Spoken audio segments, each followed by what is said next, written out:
Juan 14, 15 hanggang 17, 21 hanggang 23. Kung ako'y inyong minamahal, ay tutuparin ninyo ang aking mga utos. At hihingin ko sa Ama, at kayo'y bibigyan niya ng isa pang mga aliw, upang makasama ninyo siya magpakailanman.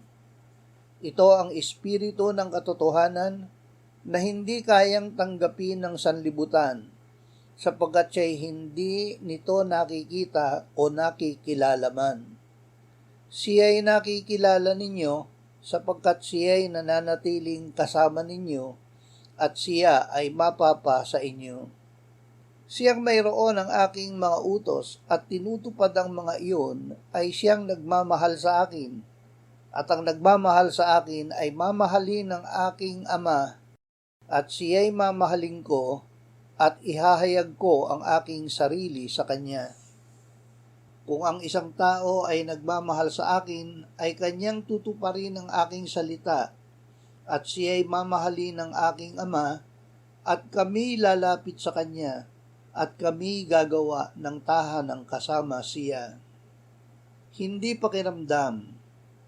Kahit na napakaganda ng pakiramdam mula o tungo sa sinasabi nating ating iniibig, ito ay hindi pag-ibig hanggang hindi natin ginagawa ang sinabi ng Panginoong Hesus. Ang pag-ibig kay Hesus ay pagtupad ng kanyang utos.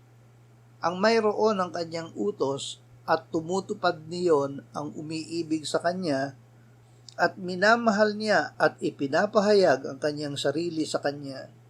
Siya ay minamahal din ng Ama at ang Ama at ang Anak ay nananahang kasama siya. Ang pag-ibig ay ang pananahan ng Diyos sa ating espiritu, kaluluwa at katawan. Sinasamba kita.